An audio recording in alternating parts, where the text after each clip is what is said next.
ஓடுகிறான், பண நிம்மதி கொடுக்க முடியாது. இந்த அற்புதமான தேவன் மனிதனுக்காக ரத்தம் சிந்தி சிலுவையிலே தொங்கி சம்பாதித்த அந்த மேன்மை அறிந்து கொள்ளும் போது, அருமையான தாயே, தகப்பனே, அருமையான இந்த கிராமத்தில் இருக்கிற நண்பரே, ஒளிபெருக்கும் வார்த்தை கேட்டு நீங்கள் அனைவரும் இன்றைக்கு இயேசு உங்களை அழைக்கிறார். இந்த பாட்டை கேட்டீங்க. அற்புதமானவர், நல்லவர், அவர் மனிதனத்தில் எதிர்பார்த்து வரல, நிபந்தனை இல்லாமல், எதிர்பார்ப்பு இல்லாமல் உயிரையே கொடுத்த தெய்வம் இந்த கிராமத்தை ஆசீர்வதிப்பார். இப்பொழுது இந்த பாட்டை கேட்டீங்க. எங்கள் நடுவிலே சினிமா துறையில நீங்க நிறைய சினிமா பார்த்திருப்பீங்க. சினிமால டான்ஸ் நிறைய போடுவாங்க. டான்ஸ் மாஸ்டரா இருந்து அவருடைய வாழ்க்கையில இயேசு என்ன அற்புதம் செய்தார் என்ற சாட்சியோடு கூட எங்க நடுவில் அருமையான சகோதரர் இருக்கிறாங்க. சோமன் பால் அவர்கள் எப்படி ஆண்டவர் அற்புதம் செய்தார். டான்ஸ் ஆடும் போது நிறைய பணம் கிடைச்சது. அந்த பணம் எல்லாம் சந்தோஷத்தை கொடுக்கலாம். ஆனால் இன்னைக்கு இயேசுவை பற்றி சொல்ல வேண்டும் என்று கிராமம் கிராமமா எங்களுக்கு குழுவில் வராங்க. அன்பு சகோதரர் அவர்கள் இப்போது சோமன் பால் ஒரு சுருக்கமான சாட்சியோட வார்த்தை கொடுப்பாங்க. எங்க இருந்தாலும் வீட்டில் இருந்த சகோதரர் இருந்தாலும் கேளுங்கள். கடவுள் ரொம்ப நல்லவர். ஆகவே இந்த நாளில் கர்த்தர் நல்லவர், குடும்பத்தை ஆசீர்வதிப்பார். இப்போது சோமன் பால். Praise God. Hallelujah. இயேசு கிறிஸ்து நல்லவர். ஆமென். நாம் இந்த நாளிலும் இயேசு கிறிஸ்து ஜீவிக்கிறார். இயேசு கிறிஸ்து விடுதலை தருகிறார். இயேசு கிறிஸ்து சுகமாக்குகிறார். இயேசு கிறிஸ்து பாவத்திலிருந்தும் சாபத்திலிருந்தும் விடுதலை தருகிறவர். ஹல்லேலூயா.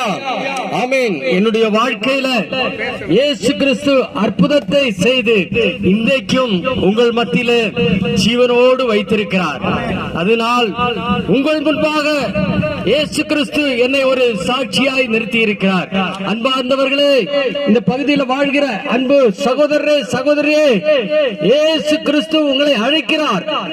ஆமென். இயேசு கிறிஸ்து வாழ்ந்த நாட்களிலே இயேசு கிறிஸ்து ஒரு பட்டணத்தில் இப்படியாய் மனம் திரும்புங்கள், பரலோக ராஜ்யம் சமீபமாய் இருக்கிறது என்று சொல்லி சுவிசேஷத்தை அறிவிக்கும் போது ஒரு குஷ்டரோகி இயேசுவை கண்டு முகங்குப்புற விழுந்து அணுவை பின்பற்றும்படியாய், ஆமென், ஹல்லேலூயா, அற்புதங்களை செய்கிறவர்.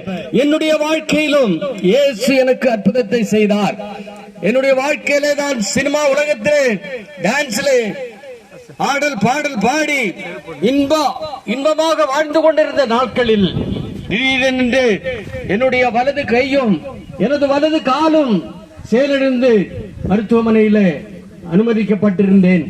அந்த சூழ்நிலையில் எல்லாரும் என்னுடைய வாழ்க்கை அவ்வளவுதான், எழுந்து நடக்க முடியாது, இனி அவ்வளவுதான், படுக்கையில் தான் இருக்க வேண்டும் என்ற ஒரு சூழ்நிலை எல்லாரும் பேசினார்கள். மனிதர் தூஷிக்கிறார்கள்.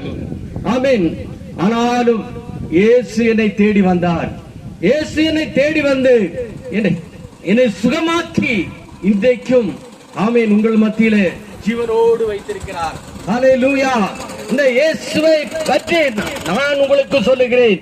இயேசு உங்களுடைய பலவீனத்திலிருந்து உங்களை சுகமாக்க, எந்த வியாதியா இருந்தாலும் அவர் சுகமாக்க வல்லமை உள்ளவர். ஆமென். பாவத்தில் இருக்கிறீர்களா, சாபத்தில் இருக்கிறீர்களா, எந்த பாவமா இருந்தாலும் எந்த சாபமா இருந்தாலும் இயேசு ஒருவரால் விடுதலை தந்து, இயேசு ஒருவரால் மாத்திரமே விடுதலை தர முடியும் என்பதை நான் சாட்சியாக உங்கள் மத்தியிலே சொல்லுகிறேன். பிரியமானவர்களே, இந்த பகுதியில் வாழ்கிறவர்கள் யாராய் இருந்தாலும் சரி, இயேசு உங்களை நேசிக்கிறார். இயேசு உங்களை தேடி வந்திருக்கிறார். இன்றைக்கு இயேசுவே என்னுடைய குடும்பத்தில் இருக்கிற வியாதியை மாற்றும், என் குடும்பத்தில் இருக்கிற போராட்டத்தை மாற்றும், என் குடும்பத்தில் இருக்கிற சாப கட்டுகளை மாற்றும் என்று சொல்லி யாரெல்லாம் இயேசுவை நோக்கி கூப்பிட்டாலும் இயேசு உங்களை வந்து ரட்சித்து அவருடைய பிள்ளைகளாய் உங்களை மாற்றி தேவ சமாதானமும் தேவ ஆசீர்வாதமும் உங்கள் குடும்பங்களில் நிலைத்திருக்கும்படி இயேசு உங்களை ஆசீர்வதிக்கிறார். ஹல்லேலூயா. இப்பொழுதும் இன்னும் அதிகமாய் நீங்கள் அறிய வேண்டும் என்றால், ஹல்லேலூயா, பாஸ்டர் ஸ்டீபன் என்கிறவர் இந்த பகுதியிலே பிஞ்சிவாக்கம் பகுதியிலே சபை வைத்து நடத்தி கொண்டிருக்கிறார். அவர் உங்களுக்காக ஜெபிப்பார்கள்.